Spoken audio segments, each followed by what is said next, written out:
Gold, trusted gold buyers. మీరు తాకట్టు పెట్టిన బంగారాన్ని విడిపించి ఈ రోజు ఉన్న మార్కెట్ ధరకు కొనబడను. సెంట్రల్ కమిటీ నుంచి కొత్త ఆర్డినెన్స్ వచ్చాయి. దాంట్లో ముఖ్యమైనవి జరగబోయే మైనింగ్ ఆపాలి. రెండోది జెడ్పీటీసీ ఎలక్షన్స్ని బైకాట్ చేయాలి. దీనికి జనాల్ని సిద్ధంగా ఉంచాలి. లాల్ సలాం కామ్రేడ్. లాల్ సలాం. ఏంట్రవి, శ్రీరామ్గిరిలో భూస్వాములందరూ దేవుళ్ళైపోయారంట, పేద ప్రజలకంతా వరాలిస్తున్నారంట, ఏంటి సంగతి? అవునన్నా, నేను కూడా ఆశ్చర్యపోయాను. ఒక గవర్నమెంట్ ఆఫీసర్ తలుచుకుంటే ఒక ఊరు క్షణాల్లో ఎలా మారిపోద్దో నా కల్లారా చూశానన్నా. అది కాదన్నా, అంటే నా ఉద్దేశం వాళ్ళు ఏం చేసినా దానికి ఒక స్ట్రాటజీ ఉంటుంది. శిరీష వాళ్ళ వర్గానికి చెందిన అమ్మాయి.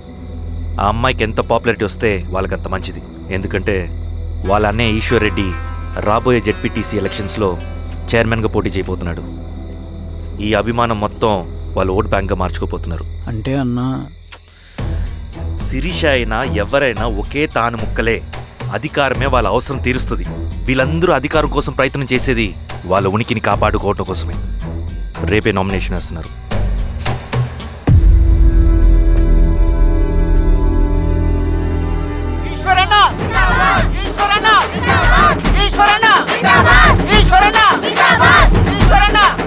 గారు మీ సపోర్ట్ మాకు కావాలి. స్వామి, అయ్యా, మీ అన్నయ్య గారు ఎలక్షన్ నిలబడుతున్నారమ్మా. అవును. అయితే మా ఓట్లని మీ అన్నయ్య గారికేనమ్మా. వాళ్ళు ఏం చేసినా దానికి ఒక స్ట్రాటజీ ఉంటుంది. అమ్మాయి గారు, సంజీవ్ రెడ్డి గారు వస్తున్నారంట. మధ్యాహ్నం భోజనానికి అన్నయ్య గారు ఇంటికి వచ్చేమన్నారమ్మా. అవునా? సరే సరే అమ్మ. రవి, నువ్వు కూడా నాతో వచ్చే. అది రవి, ఇక్కడ నాకు ఫ్రెండ్స్ అంటూ ఎవరు లేరు. నాకు తెలిసిన వాడివి నువ్వు ఒక్కడివే. I'm feeling alone. అందుకే, అర్థమైందా? సరే.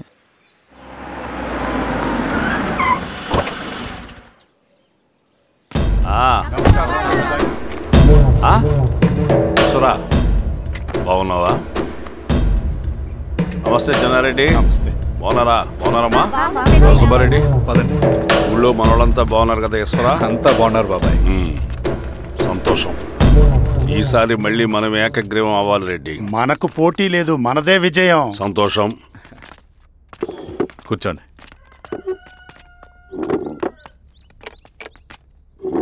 మీరందరూ లోపలికి వెళ్ళి భోంచేయండి. అలాగే అన్న. ఆ రైతు కూలి సమస్యలు ఎంతవరకు వచ్చినాయి? మాట్లాడుతున్నాం బాబాయ్, దాని గురించి మీరేం వరి అవ్వట్లేదు. నమస్కారం. రండి రండి. ఎంఆర్ఓ శిరీషారెడ్డి గారు. శిరీష రెడ్డా? శిరీష అనే పిలవచ్చుగా. అమ్మమ్మ, పులికి పంచాలాగా, సింహానికి చూలాగా అది మన ఐడెంటిటీ. అది అట్లా ఉండాలి. సరే బాబాయ్, నేను ఫ్రెష్ అయ్యేస్తాను, మీరు కానివ్వండి. అయినా ఈ కాలం చదువుకున్న ఆడపిల్లలతో మాట్లాడటం చాలా కష్టం. చుట్టుపక్కల శిరీషకున్న ఇమేజ్ మనకి చాలా మంచి అయింది ఈశ్వరా. నేను అడగకముందే పార్టీ హైకమాండ్ సర్వే చేయించి నీకే ఫేవర్గా ఉండడం వల్ల టికెట్ ఇచ్చింది.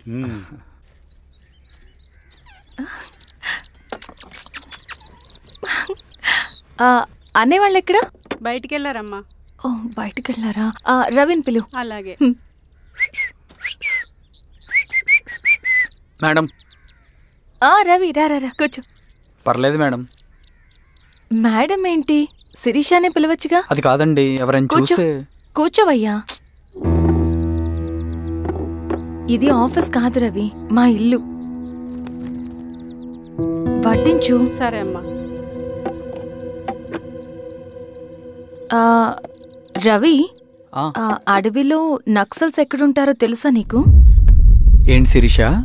అడవిలో నక్సల్స్ ఎక్కడుంటారో తెలుసా నీకు? ఎందుకు శిరీష గారు? తెలుసా తెలీదా? నాకెలా తెలుస్తుందండి? చూచాయిగా ఆయన తెలీదా? సరే, ఎక్కడుంటారో నాకు ఐడియా ఉంది. సాయంత్రం ఇద్దరం కలిసి వెళ్దాం. అది కాదండి. నువ్వు వస్తున్నావు అంతే, తిను. ఇదెక్కడ కూడా రా బాబు. సడన్ గా నక్సల్స్ అంటుంది, అడుగుంటుంది. కొంప తీసి నా మీద అనుమానం వచ్చిందే ఏంటి? రవి, ఇక్కడే ఆపొకసారి. ఎందుకు ఇప్పుడు ఈ టైంలో అడ్వెంచర్లు? ఇప్పుడు జరగరాంది ఏమైనా జరిగితే రేపు మీ అన్నయ్యకి తెలిస్తే బాగోదు. రవి, చుట్టూ చూడు. పైన వెన్నెల, పక్కనే అడవి. అబ్బో, ఎంత బ్యూటిఫుల్ గా ఉందో. అవునా? అవునా ఏంటి? అసలు ఎప్పుడు చూసినా ఎందుకలా డల్ గా ఉంటున్నావు? కాలేజ్లో ఇలా ఉండేవాడివి కాదు కదా. ఏమైంది? అది ఒక్క నిమిషం. హలో మేడం, పేషెంట్కి అర్జెంటుగా ఏ పాజిటివ్ బ్లడ్ కావాలి మేడం. రవి, అర్జెంటుగా హాస్పిటల్కి పోనీ. ఏమైంది? పోనీ. రండి మేడం, ప్లీజ్ రండి. పోలీసులకి నక్సల్స్కి కాల్పులు జరిగాయి. ఆ కాల్పుల్లో గూడెం కుర్రాడు ప్రాణాపాయ స్థితిలో ఉన్నాడు. తన బ్లడ్ మీ బ్లడ్ సేమ్. ఆ బ్లడ్ గ్రూప్ మా హాస్పిటల్లో లేదు. అందుకే మీకు కాల్ చేశాను. ఓ అవునా? అవును మేడం. పదండి డాక్టర్. Thank you madam.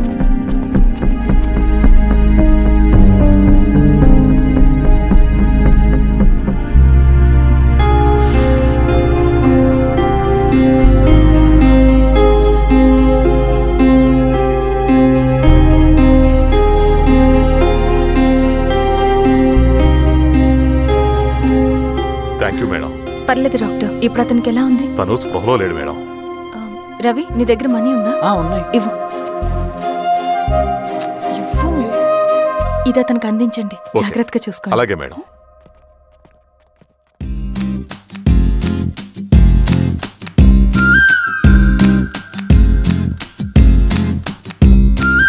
ఆనందమో ఆవేశమో నీ తోడు కోరింది నా ప్రాణము. నీ వలలో నీ వల్లనే పడిపోయా.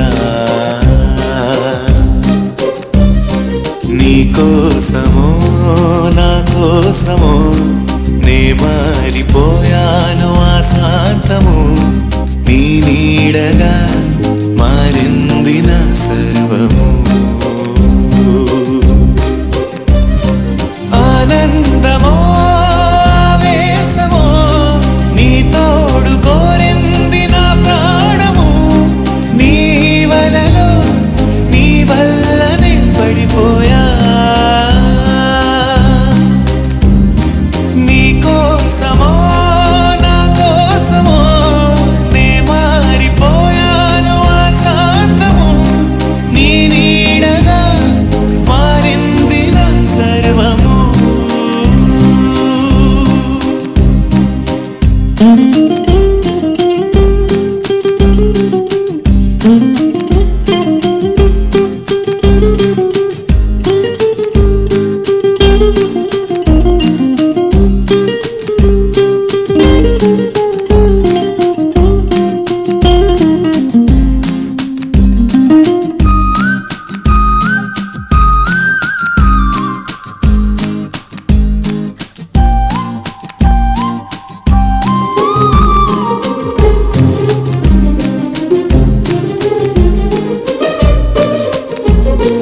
నీ తోడులోనే ఈ లోకమంతా బాగుందిలే.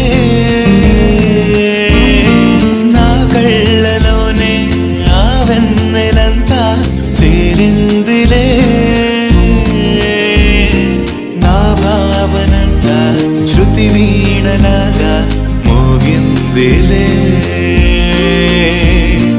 నా ధ్యానమంతా నీ ధ్యాసలోనే దాగుందిలే.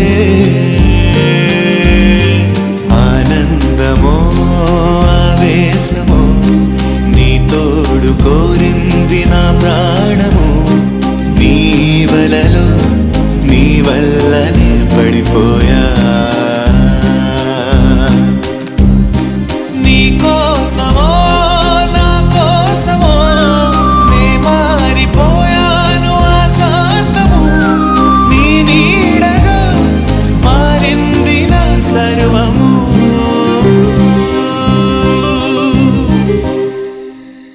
రవణ, రవణ,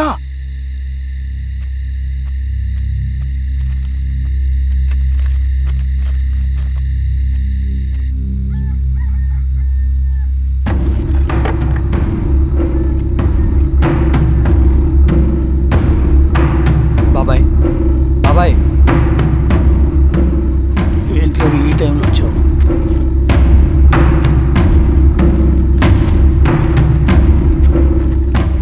కామ్రేడ్, జరగబోయే జెడ్పీటీసీ ఎలక్షన్లో మన పార్టీ తరఫున జెడ్పీటీసీ చైర్మన్ పదవికి పోటీ చేయడానికి అర్హుడైన అభ్యర్థిగా మిమ్మల్ని సెంట్రల్ కమిటీ ఏకగ్రీవంగా నిర్ణయించింది.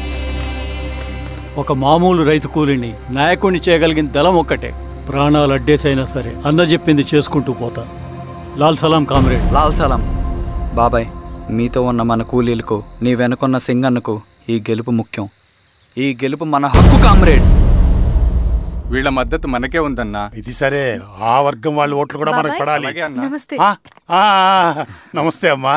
ఆహా, మీ ఇద్దరిని చూస్తుంటే కడుపు నిండిపోతుందమ్మా. ఒక ఎంఆర్ఓ, ఒక జెడ్పీటీసీ చైర్మన్. అదేంటి బాబాయ్, ఇంకా ఎలక్షన్స్ జరగలేదు? పోటీ అని ఉంటేనే కదమ్మా ఎలక్షన్స్ జరిగేవి. అన్నయ్యది ఏకగ్రీవం. బాబాయ్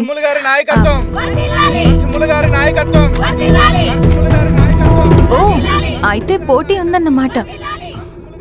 స్వామి, కార్తీ, ఆఫీస్కి వెళ్దాం. అలాగే రండి.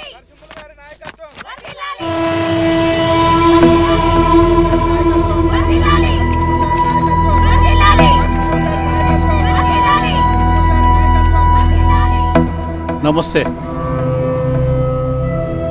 మొన్నటి వరకు కూడా కూలీ రేట్ల విషయంలో కొంచెం ఆటవిడుపుగా ఉందామని అనుకున్నాం. ఇప్పుడు అవసరం లేదు. ఎందుకంటే చట్టసభల్లో మీతో పాటు కూర్చునే అవకాశం మాకు వచ్చింది. అంబేద్కర్ కలలు ఇప్పుడు నిజమవుతాయి. పదండ్రా.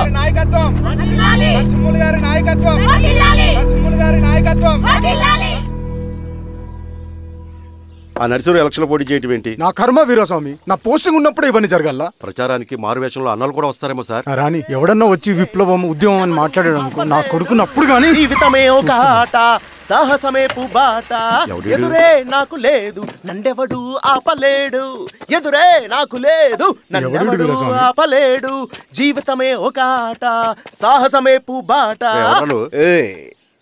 ముసుగు మీద చేయేస్తే మడత పెట్టి కొడతా. నువ్వా? ఎవడరేడు?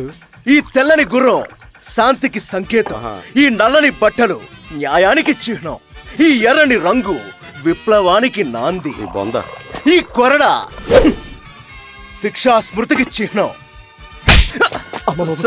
చిరంజీవి పిచ్చాడు. నాగలి గుర్తు చేయాలి ఓటు. నాగలి గుర్తు మీద ఓటేయాలి. నాగలి గుర్తు మీద ఓటేయాలి. ప్రతిసారి ఎన్నికలు వస్తున్నాయి. ప్రతి ఎన్నికలప్పుడు రకరకాల పార్టీల నుంచి నాయకులు వస్తున్నారు. లేనిపోని వాగ్దానాలు చేస్తున్నారు. పొలాలు ఇస్తామంటారు, భూములు ఇస్తామంటారు, ఇల్లు కట్టిస్తామంటారు. ఏమన్నా జరిగిందా ఇప్పటి వరకు? ఏం జరగలేదు కదా. మరి కష్టాలన్నీ పోవాలంటే ఏం చేయాలి? మనం మన పార్టీని మనం గెలిపించుకోవాలి. నాగలి గుర్తుకే ఓటేయండి. ఇన్ని సంవత్సరాలు మీకు సేవ చేసుకునే అవకాశం నాకు ఇచ్చారు. అలాగే ఇంకొకసారి మాకు ఓటేసి భవిష్యత్తులో కూడా మీకు సేవ చేసుకునే అవకాశం మాకు ఇస్తారని కోరుకుంటూ, మీ ఈశ్వర్ రెడ్డి. మన ఓటు ఈశ్వర్ రెడ్డికే, మన ఓటు లాంతర్ గుర్తుకే, మన ఓటు. సార్ లాంతర్ మర్చిపోకుండా పోయా. నమస్తే.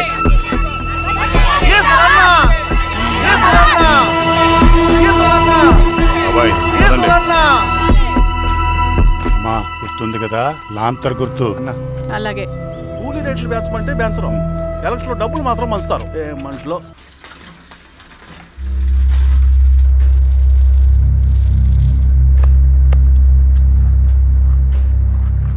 చెప్పండి అన్న.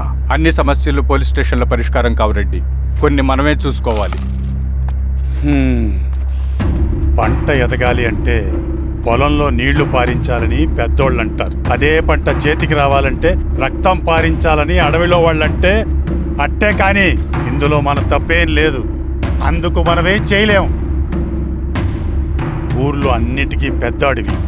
ఏది జరిగినా నీ చేతుల మీదగానే జరగాలి. అర్థమైంది కదా? పదరా.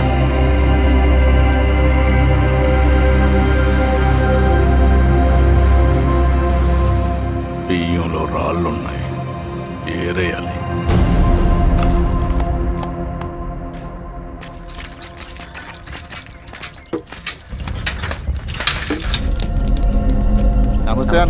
నమస్తే. నమస్తే. ఓ లీటర్ పాలు పోయి. సుబ్బన్, అంత బాగున్నారా?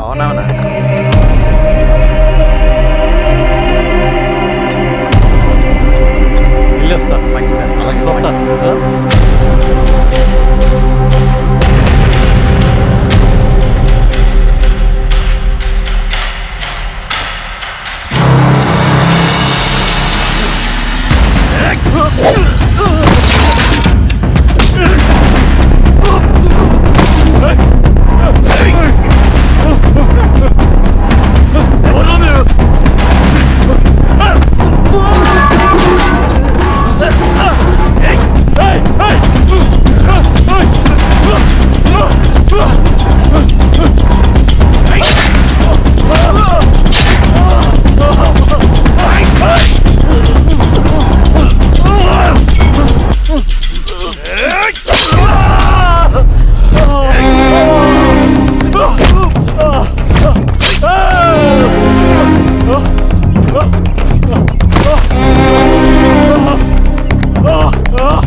నీకేం కాలేదు బాబాయ్.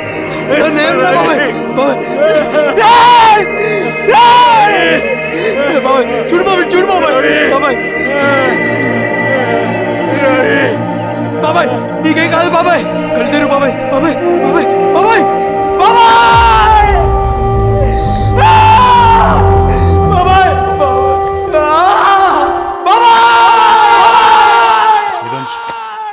ఏం దెబ్బ కొట్టావు బారెడ్డి? ఒక దెబ్బకు 2 పిట్టలు. ఎలక్షన్స్ ఏకగ్రీవం. ఇంకొకటి, రేపటి నుంచి ఆ కూలీ నా కొడుకులు మనం ఎంత ఇస్తే అంతగా వచ్చి పనిచేస్తారట. సర్లేండి బాబాయ్, వదిలేయండి. ముందు ఆ ఖర్చుల సంగతి చూడండి. నమస్తే సార్. నమస్తే గిరిధర్ గారు. మీరు ఇలా చేస్తారని కల్లో కూడా ఉంచుకోలేదు ఈశ్వర్రెడ్డి గారు. 2 పసిబిడ్డలు ఉన్నారు ఆ ఇంట్లో. వాళ్ళ గురించి ఏమైనా ఆలోచించారా? రేపు వాళ్ళు మళ్ళీ అడవిలోకి వెళ్ళి గన్నులు బాంబులు తీసుకొచ్చి మీ ఊరి మీదనే పడతారు. అప్పుడు వాళ్ళకు మీరు, మీకు వాళ్ళు. ఇది ఆగదు. అసలు ఏం మాట్లాడుతున్నావు గిరిధర్? మీకు అగేన్స్ట్ గా ఇప్పటివరకు ఏ ఎవిడెన్స్ లేదు. మీకు చెప్పేద్దామని వచ్చాను. బయలుదేరండి.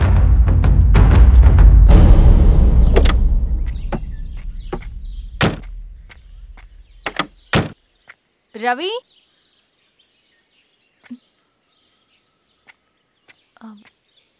రవి ఈరోజు ఆఫీస్కి రాలేదేంటి? నరసింహుల బాబాయ్ చనిపోయాడు. జరిగింది విన్నాను. ఎలా? అన్యాయం అండి. ఎలక్షన్లో నిలబడితే చంపేస్తారా? ఎవరు? ఎవరా? ఆపోజిట్ పార్టీ వాళ్ళు. అందరికీ చెప్తుంటారుగా, మీ అన్నకి చెప్పలేదా? ఇలా చంపుకుంటూ పోతే ఏదో ఒక రోజు మన వాళ్ళని చంపుకోవాల్సి వస్తుందని. రవి, వెళ్ళి మీ అన్నకి చెప్పుకోండి.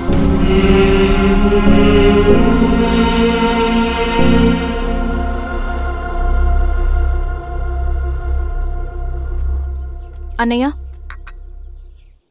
నీతో మాట్లాడాలి. ఏంటమ్మా? ఎందుకు ఇలా చేసావన్నయ్య? ఊరంతా సరే, నువ్వు కూడా నన్ను తప్పడుతున్నావమ్మా. ఇందులో తప్పు పట్టడానికి ఏముందన్నయ్య? నిన్న నా కళ్ళతోనే చూశాను. స్వామి, కారాకు దానికి కదా.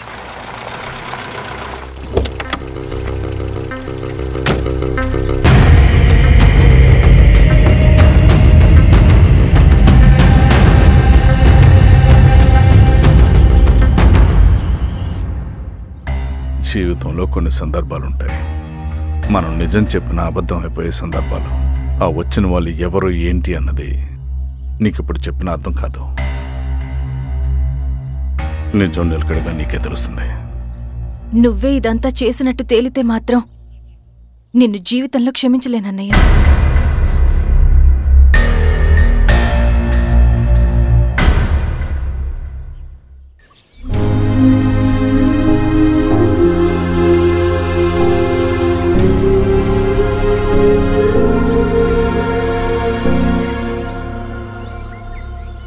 Comrade Narasimhanna, comrade Narasimhanna, comrade నరసింహన్న.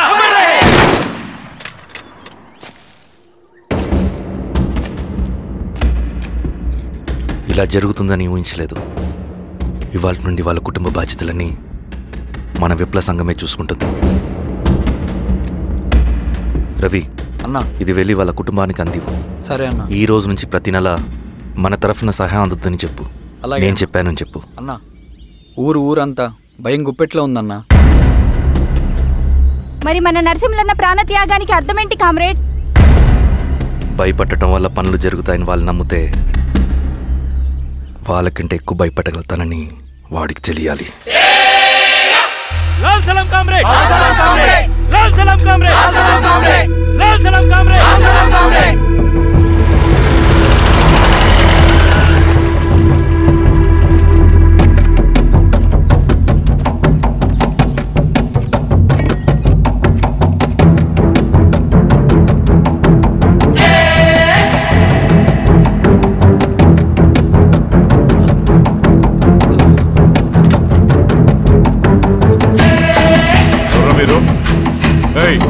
ఏంట్రాది?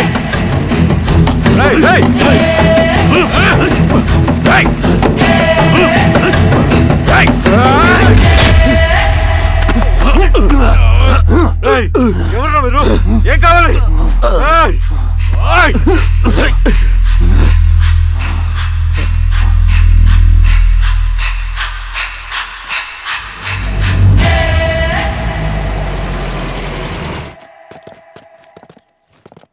Sir మన పోలీస్ టీం అడవంతా జల్లెడ పడుతున్నారు sir. You don't worry sir. చూడు ఇన్స్పెక్టర్, సాయంత్రంలో పేశ్వరయ్య ఇంట్లో ఉండాలా. వాడికి ఏమైనా అయితే మీ డిపార్ట్మెంట్లో ఏ ఒక్కడిని విడిచిపెట్టను నేను. అమ్మా, వాణ్ణి కలవటానికి వచ్చాను నేను. ఇంతలో ఇలా జరిగిపోయింది.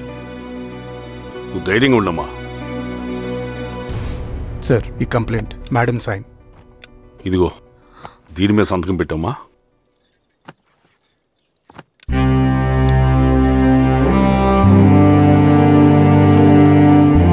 వెళ్ళండి, ముందే లాభం చూడండి. సార్,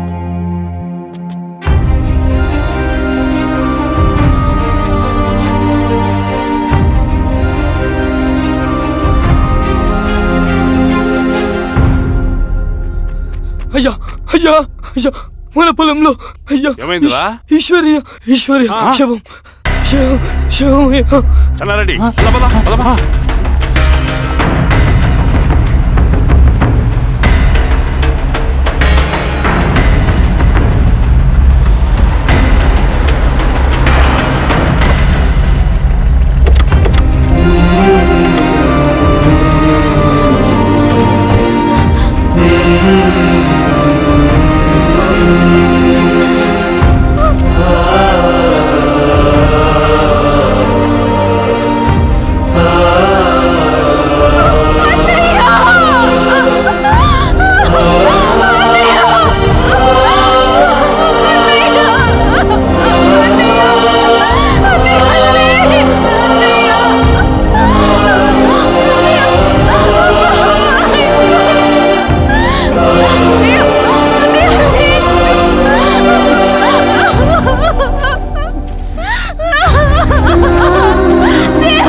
అలాగే సార్. మీరేసా మీరు క్లియర్ చేయి. మీరందరూ జరగండి మా పక్కకి.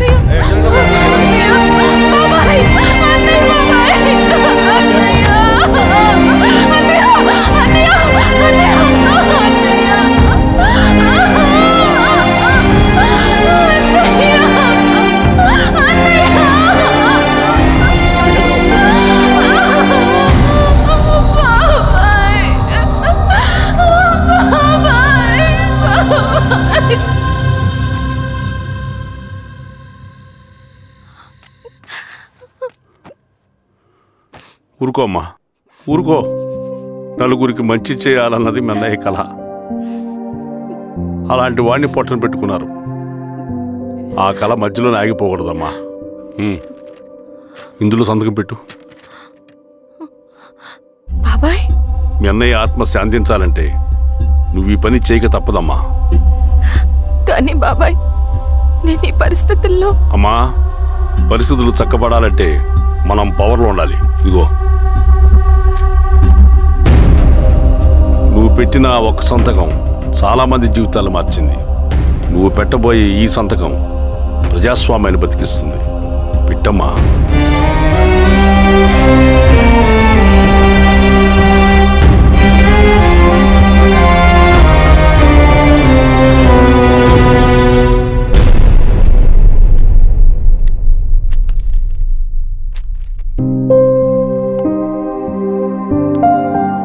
వెళ్ళొస్తాను.